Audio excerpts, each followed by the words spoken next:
They say you really know someone when things fall apart. I found out on a cliff. My name's Eliza Monroe, and I used to think my life was solid. Small town nurse in Willowbrook, Ohio. Yes. One of those places where the seasons roll by like a Hallmark movie. I had a sweet 6-year-old son named Noah, a steady job at the county hospital, and a husband, Drew, who worked as a construction site supervisor. On paper, everything looked normal, even kind of nice. Except it wasn't. Not for a while. Every morning I packed Noah's lunch, got him to school, then clocked into my shift. I came home exhausted, but content until I realized I was the only one still trying. "Mom, look what I made today!" Noah would shout, waving around his latest crayon masterpiece. One day, he handed me a drawing, a smiling family with a dog, a cat, and a sun with a face. "It's us," he beamed.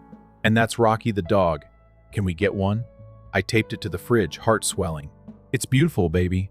Dad's going to love it." But Drew barely glanced at it when he came home that night. He muttered something about being tired and went straight to shower. That had become his new normal. 6 months before, Drew started working longer hours, weekend trips for work, no calls, no texts. When I asked, it was always big project list. You know how it is. I tried not to panic. I gave him space. Spoiler, he didn't deserve it. My parents, George and Carol, lived just 10 minutes away and doted on Noah like he was made of gold. They were retired, comfortable, and surprisingly spry for their 60s. We did family dinners once a month. My younger sister, Lila, always joined. She worked in sales for some fancy furniture brand in Columbus and liked to talk about unit growth and bonus tiers, like she was still in a conference room. "Check out this new kid's chair," she said last dinner, flipping through her latest catalog and pushing a page toward me, selling like crazy. "It's cute," I said. "Noah would love it." Out of the corner of my eye, I saw Lila glance at Drew. It wasn't just a look, it lingered, like a spark that shouldn't have been there. I told myself I imagined it, but the unease wouldn't leave me. That same night, Noah was curled up on my dad's lap while Grandpa read The Very Hungry Caterpillar for the 10th time. Lila sat across the room, arms folded, giving Noah strange, unreadable looks, almost cold. And for a split second, I caught her watching me too expressionless. I brushed it off. Family dynamics can be weird. I figured she was just in one of her moods. Then came the hike. "Let's all go to Timber Ridge this Saturday," my dad said over the phone. "Haven't done a proper hike in a while. Lila's coming too."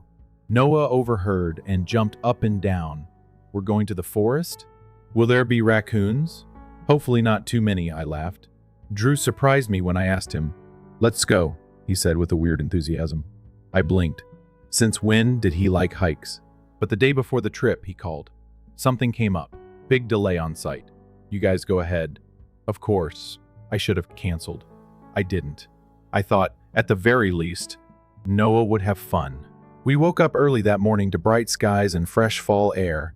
I packed snacks, a first aid kit nurse mode never turns off, and Noah's favorite juice boxes.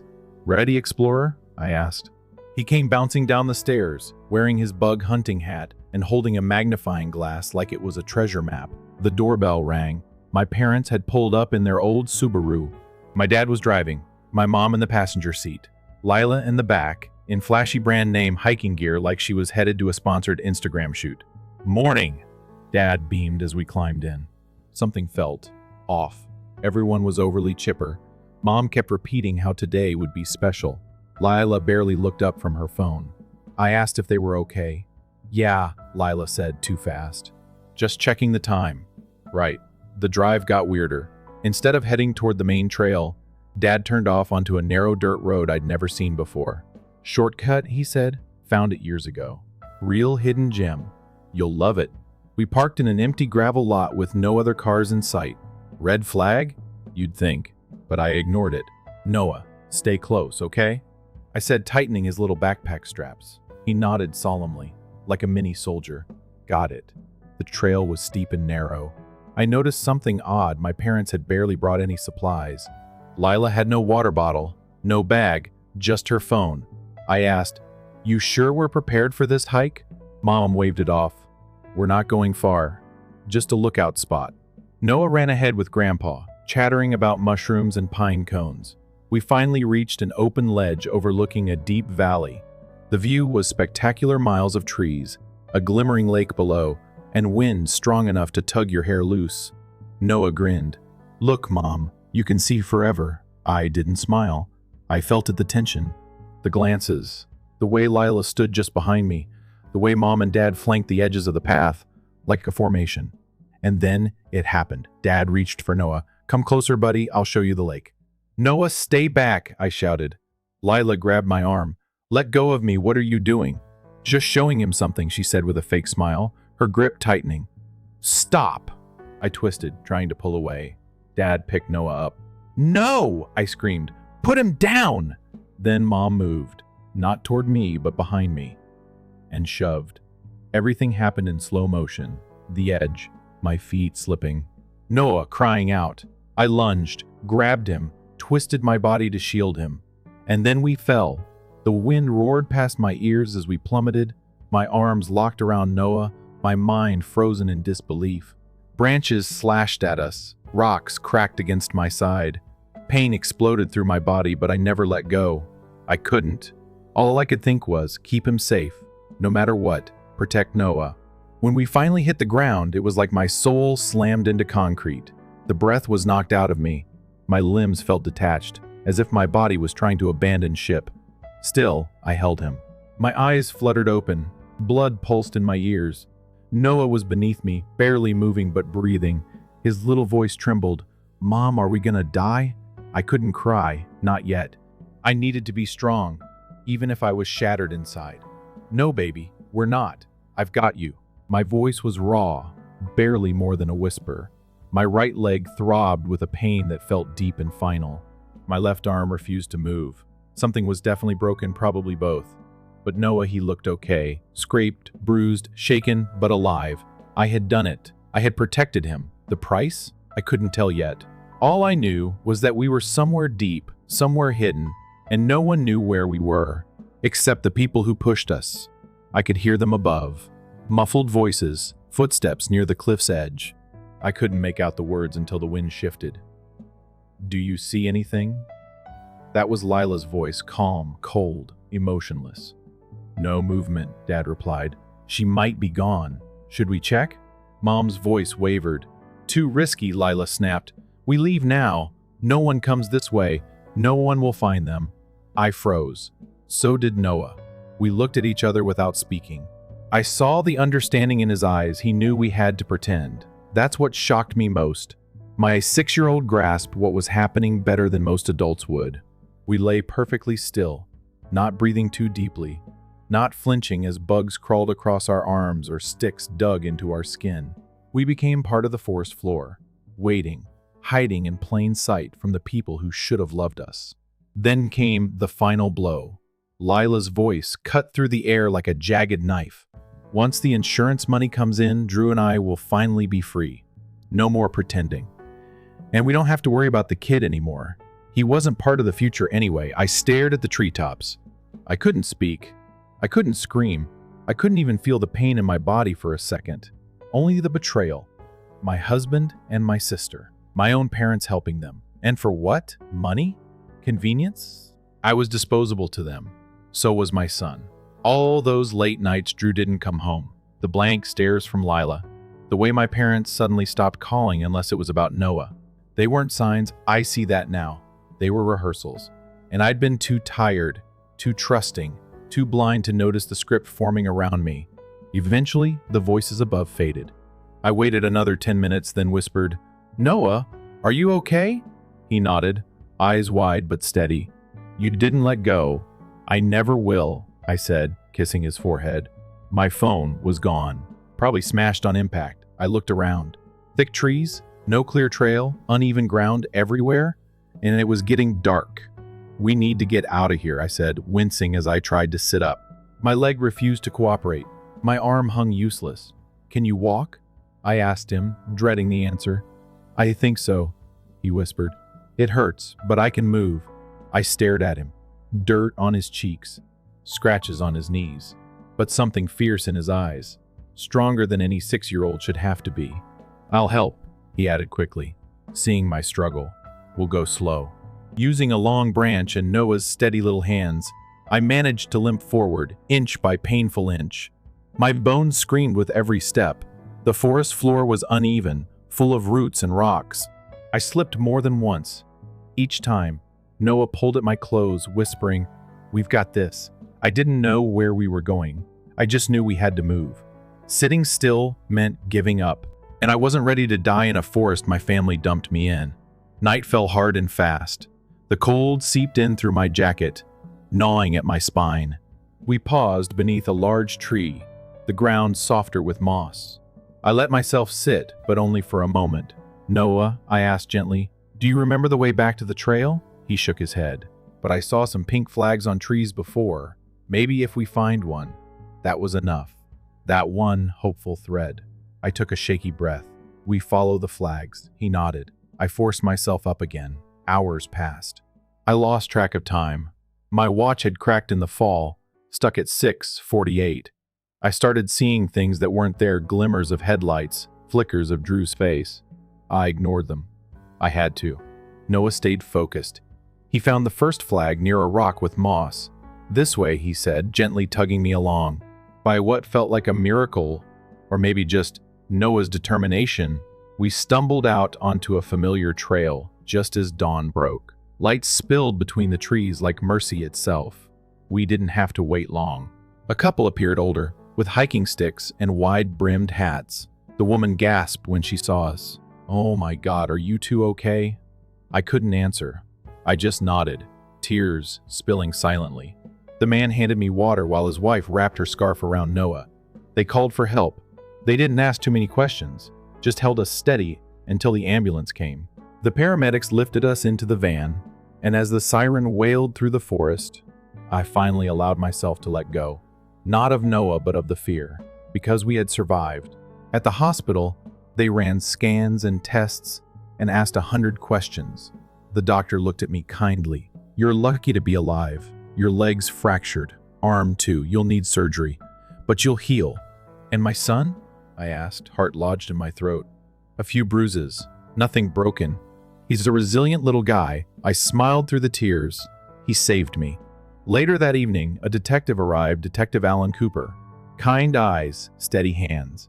"Can you tell me what happened on that hike?" I didn't hold back. I told him everything. My family, the push, the voices from the cliff, the affair, the insurance money. His face didn't change much, but I saw something flicker in his eyes, disgust. "We've tried contacting your husband," he said, scribbling notes. "No response yet, but we'll find him." Noah gave his own statement to a child counselor, told them what he'd heard, repeated the phone call he'd overheard between Lila and Drew. He said it like a fact, like weather. They wanted us gone. The counselor cried quietly behind her clipboard. It didn't take long. Lila was picked up, first found at Drew's apartment, where she'd already moved in. My parents were arrested at their house. Drew turned himself in 2 days later. Apparently, he'd started panicking once the police called his job. His work alibi didn't hold. They were all charged with conspiracy to commit murder, attempted homicide, and insurance fraud. And for the first time in days, I slept without fear. The first time I rolled into the courtroom in a wheelchair, I felt like I was watching someone else's life. I stared at the stained carpet, the polished wood, the clock ticking too loud. My fingers clenched around the blanket in my lap, not because I was cold, but because I needed something to anchor me. Across the room sat the people who'd once been my entire world. Drew in a wrinkled suit, not looking at me. Lila with her chin raised like she was still at some product launch. My parents stoic, emotionless, like they didn't just try to erase their own daughter and grandson from existence. The air in that room was thick, like grief trying to disguise itself as justice. The prosecutor laid out everything. The insurance policy with my forged signature, the phone records between Drew and Lila, the GPS trail showing my dad had driven us off the main road that day. It was all there, packaged and presented, like our lives were bullet points on a PowerPoint slide. I hated how clinical it felt. This wasn't some detached incident. This was my blood turning on me. This was my child being thrown off a cliff. When I was called to the stand, I wheeled myself up slowly. The judge nodded as if to say, "Take your time." I adjusted the mic, looked up, and spoke clearly. "My name is Eliza Monroe. I'm a nurse. I'm a mother. And I'm the woman they tried to kill." The room was silent. I took a breath. Drew and I were married for 8 years. We built a life, had a son, shared holidays with my parents, went to birthday parties with my sister. At least I thought we did. But somewhere along the line, I became invisible to them. And not just ignored, planned against. They didn't want a divorce. They didn't want space. They wanted me gone, permanently. I paused, let that land. On the hike, I was pushed from a cliff. My son was nearly thrown. And when they thought we were dead, they walked away. I didn't cry, not because I wasn't sad, but because I had nothing left to give them. No emotion, no softness, just truth, cold and unyielding. But we survived. We survived because my son is brave, and I refused to let them win. I looked directly at Drew then. "You didn't just break your vows. You tried to erase me to build a future with my sister." My eyes moved to Lila. "You betrayed blood for convenience and for money. Then, my parents, you gave birth to me. And still, you helped them destroy me. I don't understand how that's even possible." I could hear people in the gallery sniffling, someone stifling a gasp. The judge nodded again, gently this time. "Thank you, Miss Monroe." I wheeled myself back, without looking at the defense table again. When they called Noah to the stand, I almost stopped it. He was just a child. But he insisted.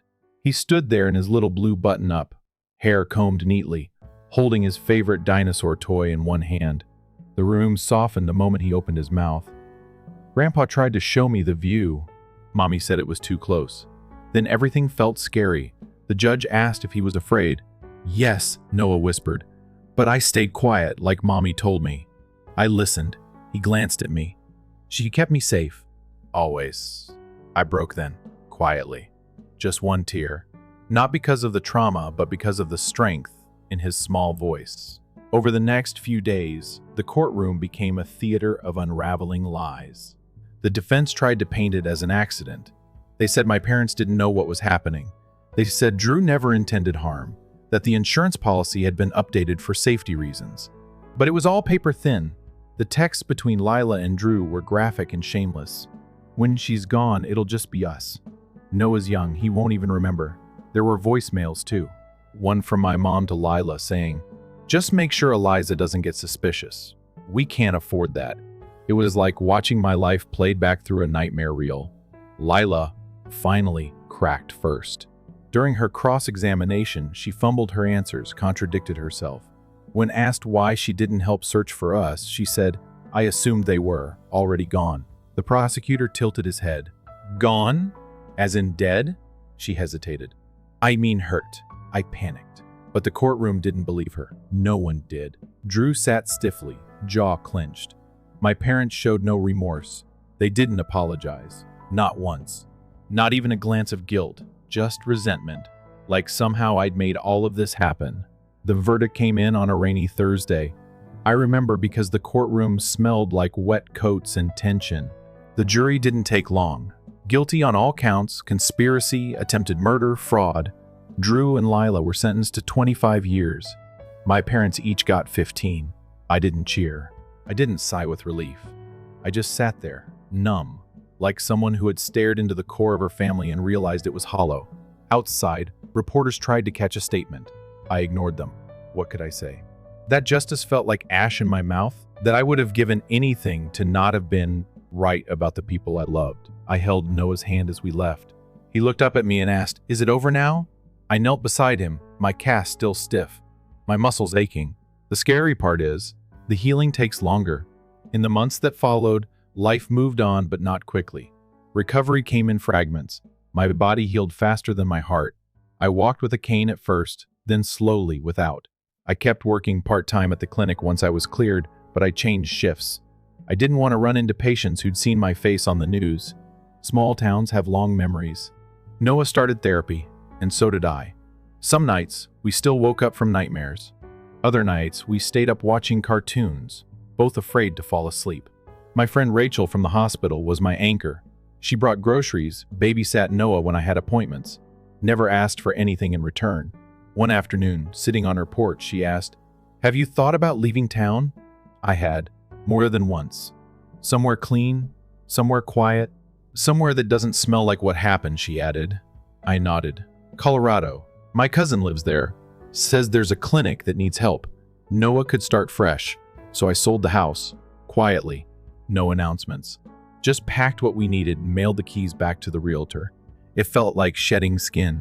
We drove cross-country in an old SUV Rachel helped me buy.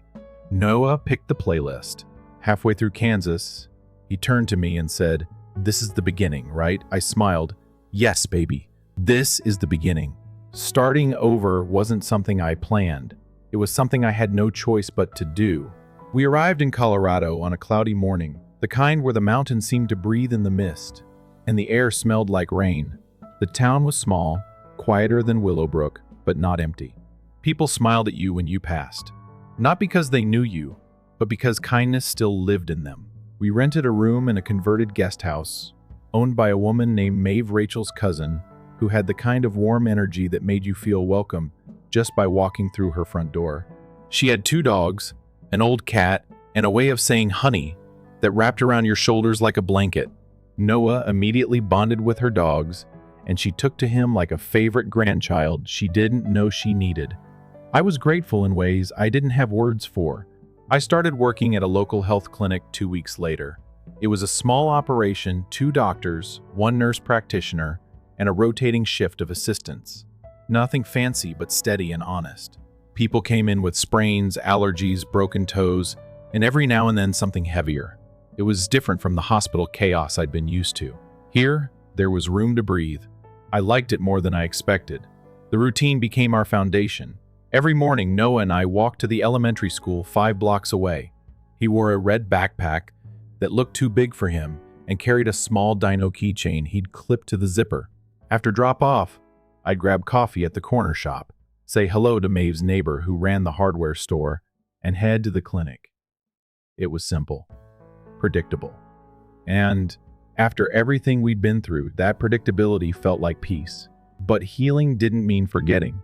It meant walking alongside the memories and not letting them pull you under. Some nights, I still woke up gasping, heart racing, as if I were falling again. Sometimes I'd hear Drew's voice in my dreams, or worse, Lila's laugh, that sharp little exhale that used to sound harmless until it became something else. Noah had his own quiet battles. One day, he came home from school and asked, "Mom, do people always hurt people they love?" I froze. I didn't know how to answer that without making the world sound cruel. So I knelt beside him and said, "Some people get lost, baby. They stop knowing what love really means. But not everyone is like that." He nodded slowly, like he wanted to believe it, even if he wasn't sure yet. It was moments like those that reminded me how much work healing truly takes, not just for me, but for him too. A few weeks after we moved in, the school principal stopped by the clinic. His name was David Clark. Late 30s, kind eyes, carried himself like someone who knew how to listen more than talk. He came in for a minor wrist sprain, but stayed to chat. We talked about Noah, how well he was adjusting, how he'd made friends already. "He's a smart kid," David said, flexing his wrapped wrist. "Polite, too. Says thank you even when you give him broccoli." I laughed, genuinely, and it startled me because I hadn't laughed like that in a while. It wasn't long before David started stopping by more often. Sometimes with questions about first aid kits, sometimes under the pretense of needing advice for a student. Eventually, he just admitted he liked talking to me. It felt strange, letting someone new into our world, even a little, but he never pushed. He always waited for me to be ready. One evening, after Noah had fallen asleep on the couch watching cartoons, David and I sat on the porch with mugs of tea. The sky was streaked with the last colors of sunset, and the breeze was just cold enough to make me pull my sweater tighter. "You don't have to tell me what happened," he said gently, "but I know you came here for a reason." I stared at my mug for a long second, then said, "We didn't leave, we escaped." I told him everything, not all the details, but enough. Enough for him to understand the weight I carried. He didn't flinch. He didn't ask for more than I was ready to give. "I'm glad you made it out," he said softly. "You and your son. You're stronger than most people I know."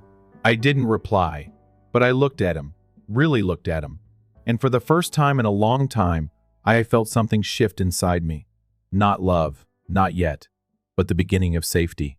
Fall turned to winter, and snow began to blanket the town in silence. Maeve decorated the guest house with string lights and cinnamon-scented candles. Noah helped bake cookies and learned to shovel the walkway. Our life, slowly and quietly, began to feel like ours again. The news from back home trickled in now and then. Drew had appealed his sentence and been denied. Lila tried to claim she was coerced, also denied. My parents requested letters from me. I didn't respond. There was nothing left to say. They'd made their choices, and I had made mine. And mine was simple: protect Noah. Build something that didn't depend on blood ties, but on honesty, kindness, and trust. On Noah's 8th birthday, Maeve threw a little party in the backyard. David brought over cupcakes and a board game. A few kids from Noah's class showed up with handmade cards and mismatched wrapping paper. It was small, imperfect, and absolutely perfect. Noah looked around at one point and whispered, "I didn't think birthdays could be happy again." I hugged him tightly and said, "They can, because we're with people who actually care." That night, as I tucked him into bed, he said, "Mom, I think this place is magic." I smiled and kissed his forehead. "I think we made our own magic," I said. Later that evening, as I sat in the quiet living room, sipping hot cocoa and watching snow fall outside, I realized something that stopped me cold. For the first time in years, I didn't feel like I was surviving. I felt like I was living. I had spent so long bracing for impact that I forgot what peace even sounded like. And here it was. Not loud, not dramatic, just quiet joy, gentle stability. And I wasn't going to let it slip away. Winter in Colorado was beautiful, but it came with its own kind of silence, the kind that made you listen to your thoughts whether you wanted to or not. Some nights, after Noah fell asleep and the house settled into its usual hum, I would sit on the porch, wrapped in a thick blanket, staring into the trees. There was something about the stillness of snow that made the past echo louder. I was doing everything right, I knew that. Noah was safe. We had a roof over our heads, new friends, a routine. But some wounds didn't care how far you moved or how well you dressed them. They had a way of finding you in the quiet. I had told myself the worst was behind us, but healing isn't a straight line. It's a loop, and just when you think you've stepped out of it, something grabs your ankle and pulls you back in. It happened one Tuesday. I was leaving work, keys in hand, coat zipped up to my chin, already thinking about dinner. As I stepped out the clinic door, I saw a letter tucked under my windshield wiper. No envelope, just folded paper, soaked around the edges from melting snow. I stood there, staring at it for longer than I should have. Part of me wanted to crumple it without reading, pretend I never saw it, but I didn't. I unfolded it right there, hands trembling before I even read the first line. It was from Drew. I didn't know how he got our address. Maybe someone from back home talked. Maybe he paid someone. Maybe it was dumb luck. Either way, it was short. Just 6 lines. He said he was sorry. That prison had given him time to think. That he missed Noah. That he wanted to fix things. No threats. No demands. Just enough to light every alarm in my chest. I folded the letter slowly, put it in my bag, and drove straight to the sheriff's office. The deputy on duty was a woman named Carla. She had gray roots and a no-nonsense attitude I appreciated. She read the note, made a copy, and filed a report. "It's not illegal to write to you," she said, "but it's enough that we can flag your address and monitor activity." I nodded, heart still pounding. "I don't want him anywhere near us." "Understood," she said. "If anything else shows up, you come straight here. No hesitation." That night, I didn't tell Noah. He was busy doing homework, feet kicking beneath the table as he practiced multiplication. I sat across from him, pretending to read a magazine, pretending my chest wasn't tight with dread. I couldn't let him know, not again. He deserved peace. He deserved a home that didn't feel like a hiding place. But something shifted in me that week. It wasn't just fear, it was anger. A quiet, smoldering anger that reminded me I wasn't the same woman who had driven to the mountains with her family, thinking it was just a hike. I had survived their plan. I had rebuilt from ashes. I had held my son's hand through every storm since. And if Drew thought a few scrawled apologies could buy his way back, he hadn't learned a thing. I wasn't afraid of him anymore. But I wasn't naive either. I knew how people like him operated. When guilt didn't work, manipulation usually followed. I tightened security on every account we had. I changed passwords, moved savings into a separate bank under my name only. I contacted the clinic and let them know about the letter, in case someone came asking questions. Maeve insisted on adding cameras to the front porch. David offered to drive Noah to school for a few days, just until I felt calmer. I didn't ask him to, but he did it anyway, the same way he always stepped in without making a show of it. That was the thing about David. He never acted like he was saving anyone. He just showed up, steady as a heartbeat. A week passed without another letter, then 2, then 3. Life settled again, but I remained watchful. On the surface, everything looked the same. Noah went to school. I worked shifts at the clinic. We baked cookies on weekends and watched cartoons on rainy days, but underneath, I was scanning every face I didn't recognize, checking every sound at night, waiting for something to break the illusion. And eventually it did. The call came from Carla. Her voice was calm, but I could hear the edge underneath. Eliza, we have a situation. Drew made a call from prison. It was monitored and recorded. He spoke with someone trying to confirm your location. My throat tightened. What does that mean? It means someone out there may be trying to help him contact you. Or worse, trying to arrange something on his behalf. We're escalating your case to state level for protection orders. My knees buckled a little, but I stayed standing. Thank you for letting me know. We'll do everything we can, she said firmly. And you're doing the right thing. I didn't cry. I didn't panic. I just walked to my car, sat there for a while, and stared at the steering wheel. Then I drove to the school, picked up Noah early, and took him for ice cream. I watched him lick sprinkles off his fingers, cheeks puffed with laughter, and I made a decision right then. We weren't going to keep looking over our shoulders. We were going to live. Fully, loudly. We were going to take the life they tried to take from us and turn it into something they'd never understand joy. Not in spite of them, but in defiance of everything they stood for. I called a lawyer the next day. We filed paperwork to permanently seal our records and update our names. Nothing dramatic, just enough to make it harder for anyone to trace us through public means. I told Maeve, and she nodded without questions. Names are just sounds, she said. Who you are doesn't change. I believed her. And it felt like shedding skin I didn't need anymore. Noah became Nolan on paper. I kept Eliza, but dropped my married name for good. Small changes, maybe, but they felt powerful, like reclaiming pieces of ourselves that had been buried under everything we'd lost. It wasn't about hiding, it was about choosing who we wanted to be, now that we finally had the freedom to choose. Spring arrived slowly, as if it wasn't quite sure we were ready for it. Snow melted in careful patches, the ground softened, and crocuses began to sneak their way out of the earth like cautious promises. Life had a different texture, now not fragile, but deliberate. Everything I did, everything Nolan did, came from a place of choice. We were no longer reacting to the past.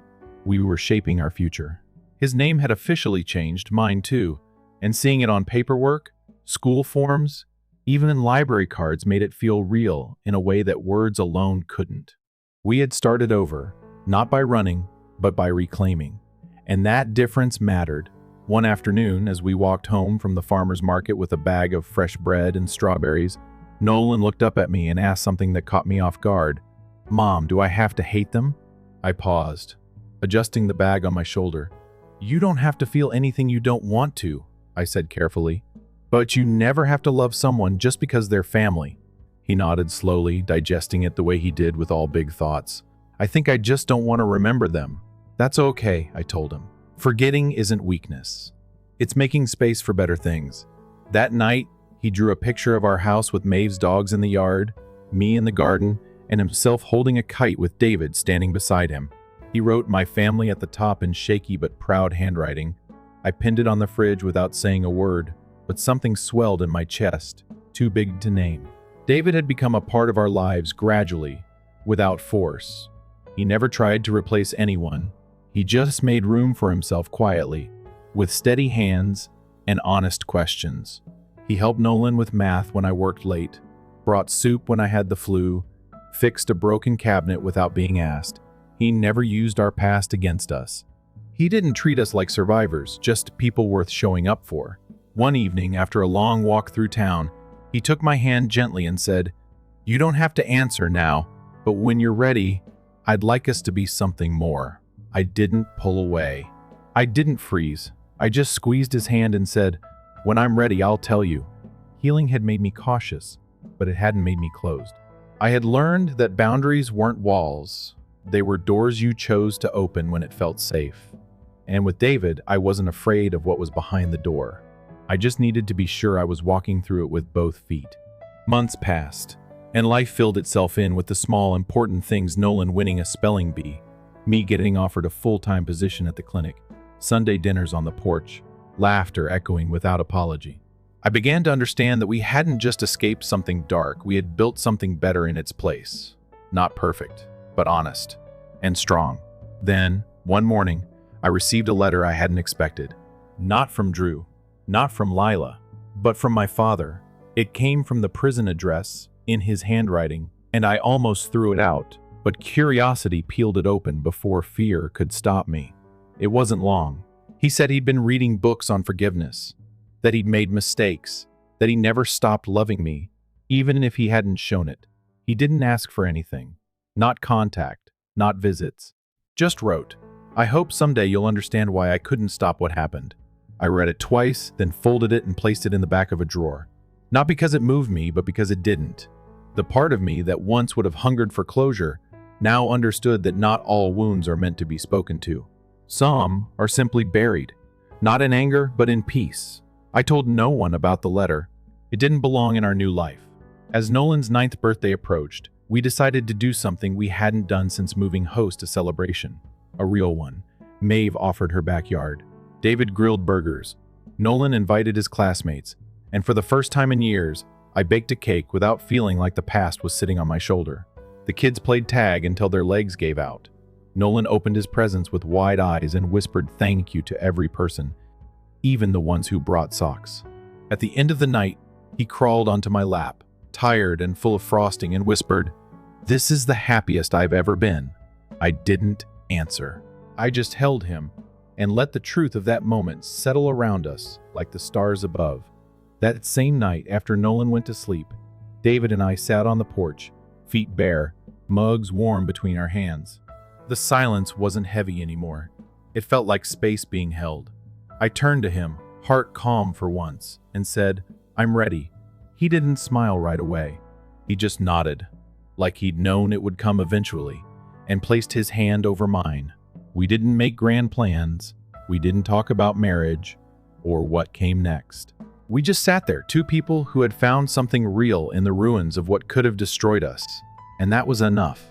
A year later, Nolan and I stood on a hill just outside town, watching as the wind tugged at the grass and the clouds drifted lazily across the sky. It had been a full year since we'd changed our names. Since we'd said goodbye to what tried to break us, I looked down at him, taller now, eyes still bright, and asked, "What do you want to do next?" He looked up thoughtfully, then said, "Whatever we want, we can go anywhere now, right?" I smiled. "That's right, we can go anywhere." And that was the final lesson. Family is not what you're born into. It's not who shares your blood or your name. Family is who shows up when everything else falls apart. It's who sits beside you on the porch when you're quiet. It's who celebrates your small joys and protects your peace without being asked. It's the people who don't ask you to forget what happened, but help you live with it without shame. I had learned it the hard way, but I had learned it well. Nolan and I had been thrown from a cliff, once physically, emotionally, almost completely, but we had climbed back, hand in hand, and found something better on the other side.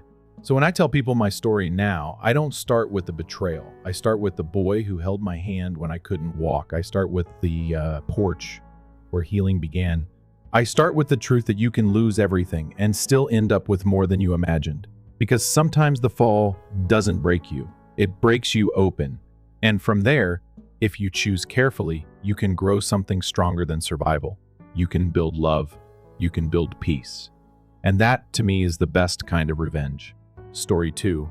In a peaceful residential area in the San Francisco suburbs stood a modest one-story home. A warm rectangle was created on the floor of the living room by the afternoon sun shining through the windows. Jennifer Collins assisted her son Ryan with his schoolwork in light of this.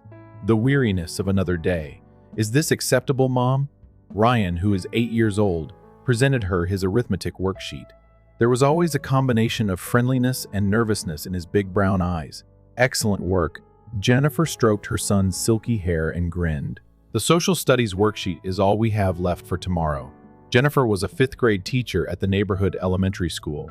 She had been working frantically as a single mother since her divorce 5 years prior, raising Ryan, who had a delicate and sensitive disposition. David, her ex-husband, only saw Ryan 2 or 3 times a year now that he had a new family in Los Angeles. Jennifer was a little startled when the phone rang and she looked up. Despite the unknown number, she replied with a sense of foresight. From the other end of the call came the joyful voice of Jenny, her sister Rebecca. Unbelievably, something has occurred. Rebecca. What is it? The unexpected call from her sister left Jennifer speechless. It had been months since she had spoken to Rebecca. I'm engaged. Rebecca's voice was bursting with uncontrollable enthusiasm.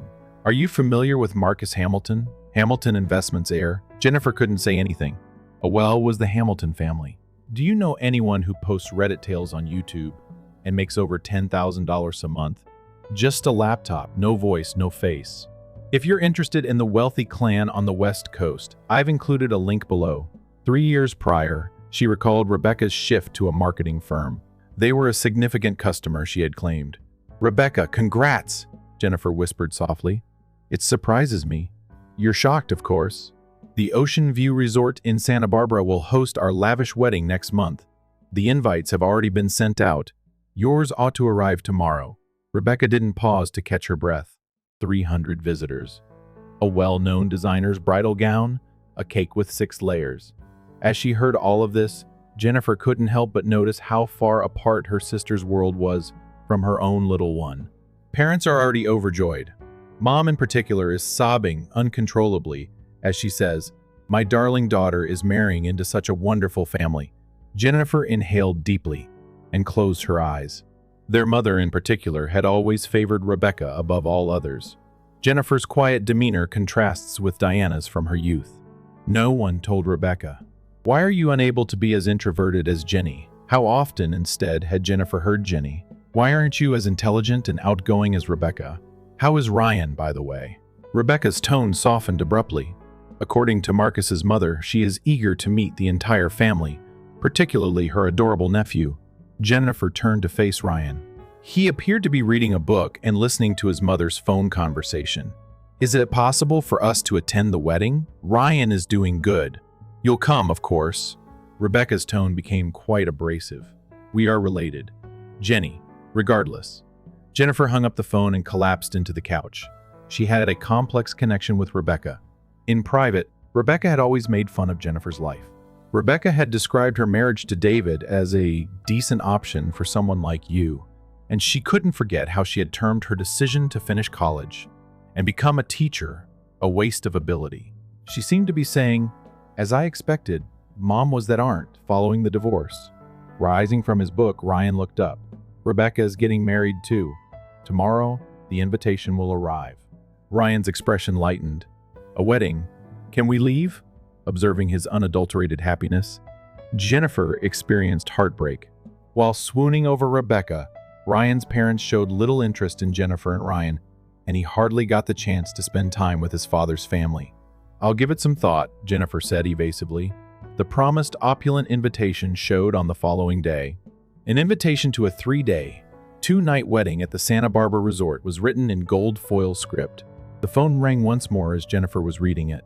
It came from Jennifer, her mother, this time. "Have you gotten the invitation?" There was the typical undertone of stress in Diana Wilson's voice. "I just checked it, yes. Isn't it amazing?" "I'm eager to witness Rebecca's genuine happiness." There was pride in her mother's voice. "You're bringing Ryan to write, of course." Jennifer paused. "Mom, I'm not sure. Their educational institution. There is always school." Diana's tone abruptly became harsh. "It's a significant family day. Bring your son. The entire family ought to be present." Jennifer attempted to reply, but her mom went on. "Additionally, there is an opportunity to positively impact Marcus's family. Family is important to them. Jennifer, you know that your decisions impact the family's reputation as a whole. Do you not?" Jennifer hung up and sat with her head in her hands at the kitchen table. Is she supposed to attend the wedding? For the sake of Ryan, should she go? Or would it only bring back memories of her injuries? For Ryan's sake, Jennifer made the decision to go after a week of internal turmoil. More than anything, she convinced herself that maybe it was time to move past her past disputes now that she was an adult. Jennifer and Ryan arrived to the Ocean View Resort in Santa Barbara the day before the wedding, and they stood in front of the opulent hotel with a view of the ocean. Ryan had a gleam in his eyes. "This site is incredible, Mom." Diana and Rebecca were waiting in the foyer. Diana gleamed with a pricey necklace adorned with jewels, while Rebecca wore the newest designer gown. Ryan Jenny. Rebecca smiled brightly as she welcomed them. She gave Jennifer a cheek kiss and gave Ryan a hug. "I'm so happy you arrived." Diana also gave her grandson a hug and referred to him as her darling grandson. But there was something intentional about that warmth, Jennifer thought. Despite her discomfort, she kept a fake grin on her face. On the morning of the wedding, she persuaded herself, let's keep the peace this time for Ryan's sake too. Jennifer was standing by the window, looking out at the Santa Barbara Sea. At the horizon, the blue water and azure sky blended together seemed interminable. With a sigh, she turned to face Ryan as he lay in bed. Her son was excitedly waking up early and was watching TV while grinning at his tuxedo. "Let's prepare, Ryan," she called to him softly. Ryan was sincerely attempting to knot his necktie in front of the mirror as he put on the navy blue suit that his mother had selected. As she fixed his tie, Jennifer knelt before her son and carefully guided his little hands. "What will the day be like?" There was real interest in Ryan's voice. Jennifer smiled and replied, "It will be a very lovely day," but there was a tightness in her voice that she was unaware of. The location was a large glass church with a view of the azure ocean. The altar shone in the gentle morning light, adorned with purple lavender and white flowers. One by one, the guests came, and Jennifer made her way to her seat. Jennifer Collins was blending in with individuals wearing nice clothes she had never seen before. At the reception, she called out her name. "Oh, you're the sister of the bride. The front row is where you are seated." The receptionist had a unique look on her face. Family seats on the front row. Jennifer caught her breath, although this was to be anticipated given that she had spent years away from the family. It came as a surprise. She walked toward the assigned seats while holding Ryan's hand. Her parents were already seated, Diana in an opulent gown and her father, Jonathan, who sat with a dignity that belied his advanced age. Jennifer called quietly, "Dad?" Jonathan looked around and smiled warmly, though a little shocked. "Jenny, you arrived." "Dad, of course." Diana said, "My dear grandson," as she got to her feet and embraced Ryan. Then she formally hugged Jennifer. She remarked, "That dress is lovely," yet her eyes analyzed her daughter's attire in a judgmental manner. The wedding started as soon as the pipe organ's notes filled the church. The flower girl, who was distributing petals, came in behind the bridesmaids, who had lined up. Then, with everyone on their feet, Rebecca stepped in, holding on to her father's arm. She was really gorgeous. Her pristine white gown, embellished with lace and gems, shone in the sunlight. Jennifer had not seen such a look of pure joy on Rebecca's face in years. "Beautiful," Ryan said quietly. "Yes, she is gorgeous," Jennifer said, stroking her son's head. She had put aside her complex sentiments for her sister for the moment, and felt a sincere sense of congratulations. The event went beautifully and respectfully. Marcus Hamilton was tall and exuded confidence. But as they exchanged vows, there was kindness in his eyes. His voice quivered as he glanced at Rebecca. "I swear to always love and respect you." Jennifer observed the ritual in silence. She secretly recalled having formerly subscribed to the same beliefs. At the time, her marriage to David had likewise been a loving union. The service was followed by a reception in the lawn. Champagne was poured into glasses, and tables were decorated with crystal centerpieces and white flowers. Ryan and Jennifer were shown to the table of relatives. There were Hamilton family members as well as uncles and aunts from her father's side. Jennifer Collins is this person. Diana, Rebecca's sister, introduced herself. And here is Ryan, her son. Marcus's mother, Eleanor, was a stately woman, and the entire Hamilton family was lovely. She smiled warmly as she greeted Ryan and Jennifer. "Rebecca has told me about you. You work as a teacher. That's a fantastic career." Jennifer said, "A bit uneasy, thank you." "Who is this handsome young man?" Eleanor gave Ryan a grin. "My name is Ryan." He gave a rather bashful response. "I'm 8 years old." 8. That age is fantastic. Do you have any hobbies? Eleanor said with genuine curiosity. I enjoy dinosaurs and I'm learning to play the piano. How lovely, my goodness. At home, we have a grand piano. Do you want to perform for us sometime? For the first time, Ryan's face lit up with a genuine smile. Jennifer looked at Eleanor appreciatively. She had expected a frigid, upper-class family, but this was not it. But the nice environment was short-lived. Marcus and Rebecca started going around to the tables and came up to Jennifer's table. That was not lost on her. For a second, Rebecca's face stiffened. Though her eyes were frigid, Jenny, Ryan, and Rebecca yelled out joyfully. Are you having fun? Rebecca, it's a beautiful wedding, Jennifer replied earnestly. Marcus replied politely as he turned to face Ryan. You're Ryan then. It's good to meet you. Rebecca has told me about you, she says. You're a bright youngster. For a moment, Ryan looked pleased yet a bit ashamed. At the reception, the discussion went smoothly. But when dessert was being served, Rebecca unexpectedly slid down next Jennifer and said in a whisper, Hey Jenny, would you like Ryan to perform for you? Jennifer gave her sister a startled glance, but he's still a kid. What ought he to do? Anything will work. Dancing and singing. Rebecca had a calculating look in her eyes. I wish to showcase our family's abilities to Marcus's family. Jennifer was on the verge of declining. She was nervous about her kid, performing in front of strangers on stage. Ryan was a delicate youngster. Rebecca Ryan struggles with public speaking. Diana came over. What are you discussing? I was considering asking Ryan to perform, Rebecca said. What a brilliant concept. Diana agreed right away.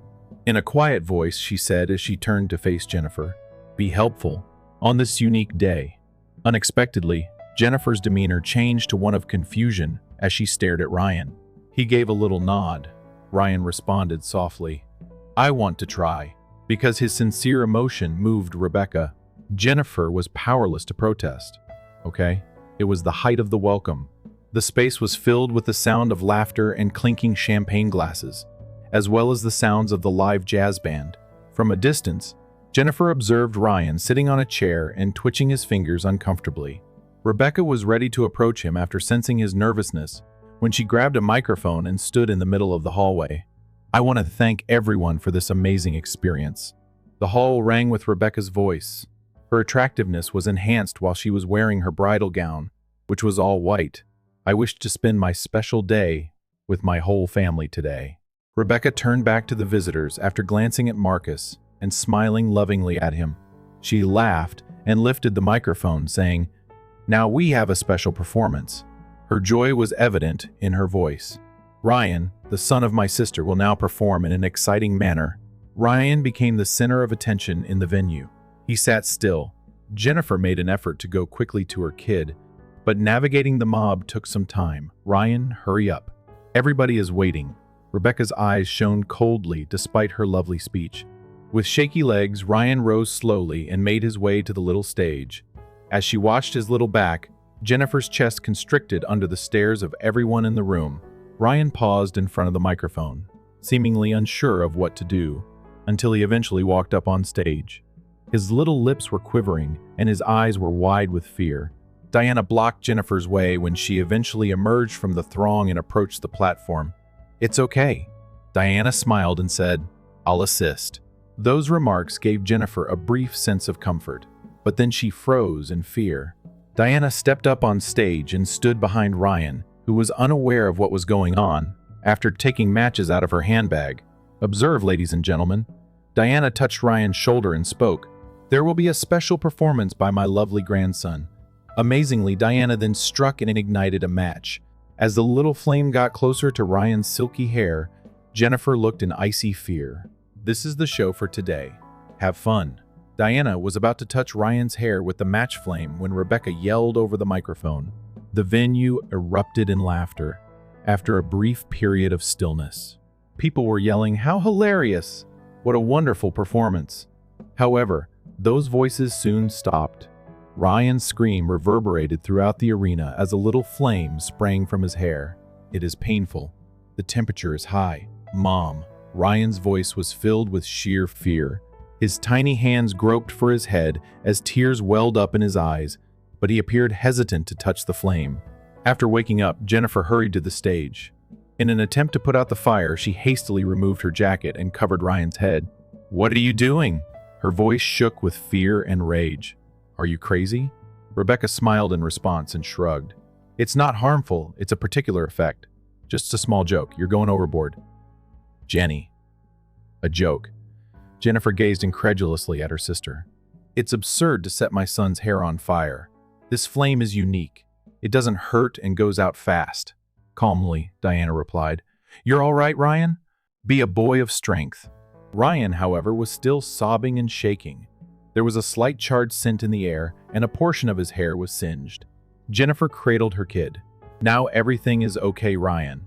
Mama's here," she muttered. "I will not allow anyone to harm you." Just then, Marcus stepped up the stairs, and soft footsteps came toward the stage. His face was a combination of bewilderment and rage. "What's going on?" He glanced at Rebecca and asked, "Why are you making a youngster feel afraid?" "Marcus, it's just for fun." Rebecca made an effort to keep her grin, but her face was starting to reveal signs of nervousness. "It resembles a custom in the family." "Custom?" "Marcus." There was a menacing tone to his low voice. "It's customary to frighten a youngster and burn his hair." He walked gently toward Ryan and Jennifer, knelt down, and met the boys' eyes. "Are you all right?" Ryan, still shaking, nodded. Marcus checked his charred hair and gave his head a gentle pat. Jennifer saw his face slowly shift from bewilderment to comprehension to rage. "This is neither a tradition, nor is it a joke." Marcus got to his feet and said softly, "It's simply bullying." There was silence in the room. Anxiety and stress were in the air, and the laughing had entirely vanished. Eleanor Hamilton walked up to the stage and gave Ryan a troubled look. She whispered to Jennifer, "Let's take this kid to the infirmary. We must determine whether his scalp is inflamed." As she prepared to exit the stage with her son, Jennifer nodded and stood up, holding Ryan almost in her arms. Rebecca took hold of her arm. "Jenny, don't overstate things," she muttered. "Keep my wedding intact." For the first time in her life, Jennifer felt nothing but anger as she looked at her sister. "Rebecca, you damaged it yourself." She walked off the stage with Ryan in tow. She was joined by Eleanor and Marcus, and the three of them made their way to the hospital. She could hear Diana and Rebecca fighting in low tones behind them. But there was no longer any heart in Jennifer. Her son was the whole focus of her thoughts, shivering in her embrace. Ryan's head was inspected carefully by a nurse in the infirmary. Thankfully, there were no severe burns, although his scalp was somewhat red and a little of his hair was singed. Jennifer gripped her son's little hand as she sat next to him. "Don't worry, Ryan," she said. "You'll feel better soon." Eleanor gave Ryan a glass of water that she had brought. "Have a little drink. You'll feel better." Marcus was standing by the window, looking out at the ocean. Anger and determination were visible on his back. "I have to return, Marcus," he whispered quietly as he abruptly turned back. Eleanor's gaze shifted to her son. "Mom, don't worry." He gave a little smile. "I will just fulfill my obligations." Marcus looked at Ryan and Jennifer. "Here you both rest. I will return shortly." Eleanor took a seat next Jennifer when he left the room. She responded softly, "My son is a person who does the right thing. We never support such behavior." Jennifer gave a nod. Anxiety for the future and the pain she had borne for years overwhelmed her heart. In the meantime, the party was attempting to restart at the reception location following the little uncertainty. Rebecca was grinning as she explained to the attendees that it was only a small show. Diana was acting in a similar manner, stating that Ryan would return shortly. "Do not be concerned." During this time, Marcus went back to the location. He stepped onto the stage and picked up the microphone. All eyes were on him as the venue went quiet. "Please give me a moment, everyone." He spoke in a strong, deep voice. "What transpired in front of my eyes is beyond my comprehension. Is this part of a custom I'm unaware of?" Marcus, his father William, gently took Rebecca's arm and silently shook his head as she rushed for the stage.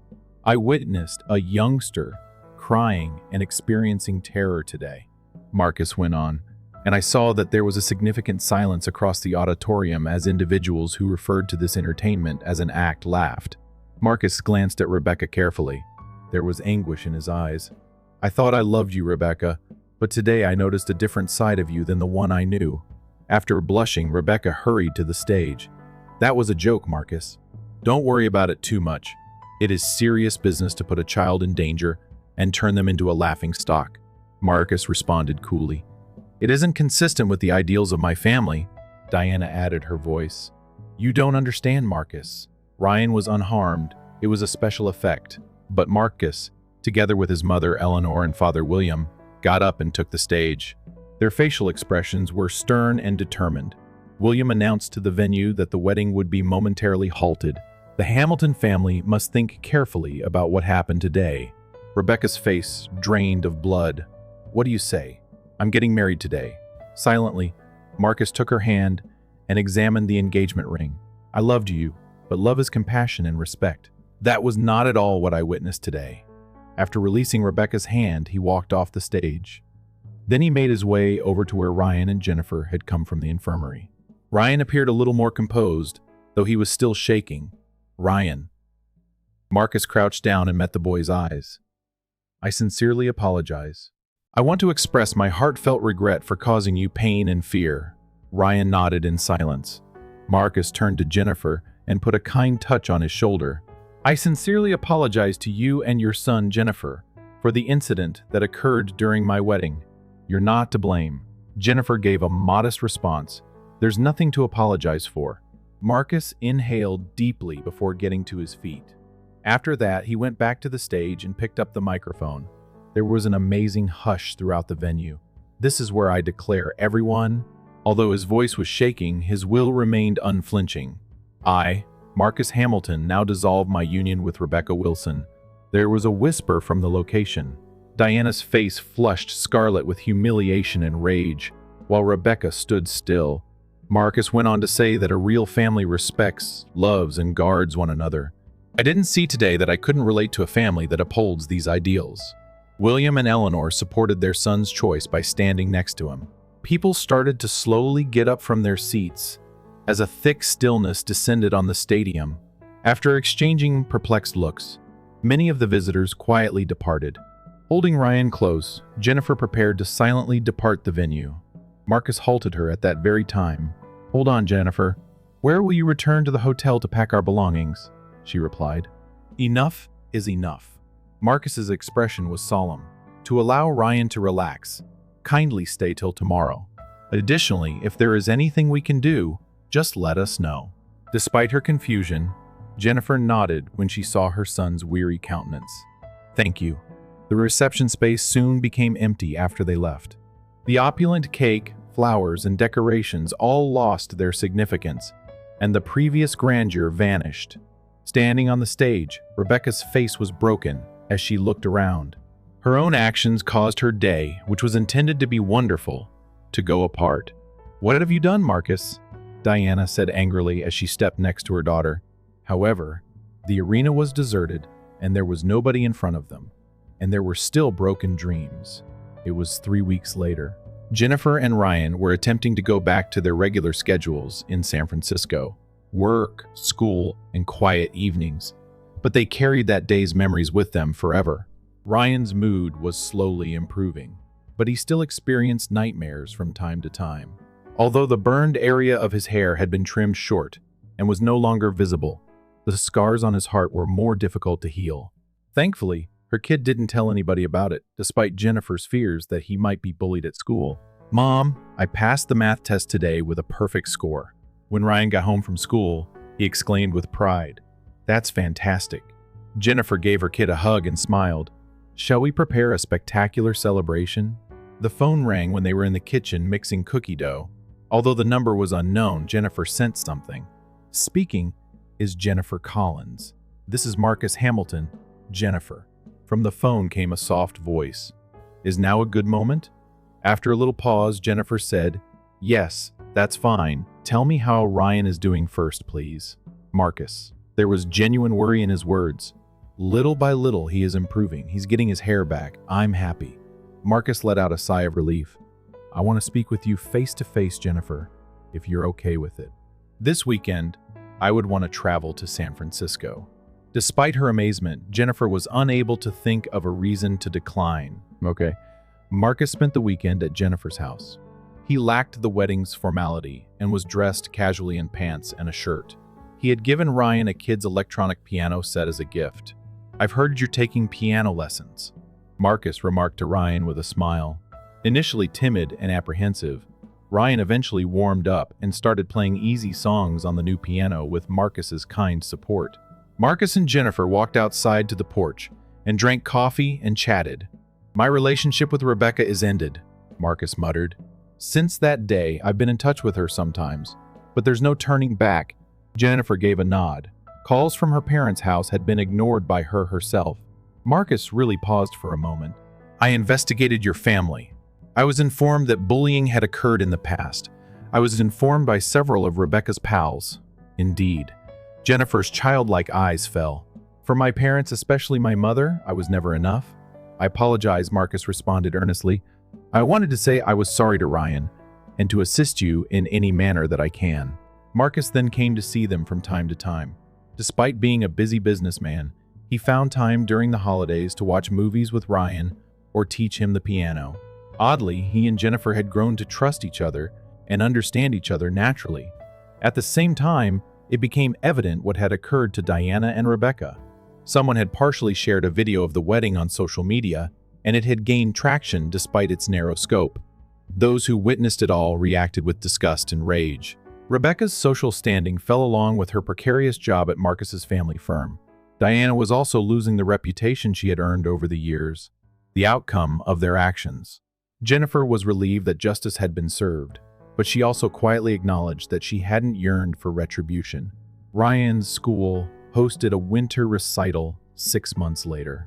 He was supposed to play a tune on the piano. In the waiting area, Ryan stated nervously, "I'm nervous. It's all right. Simply follow your practice."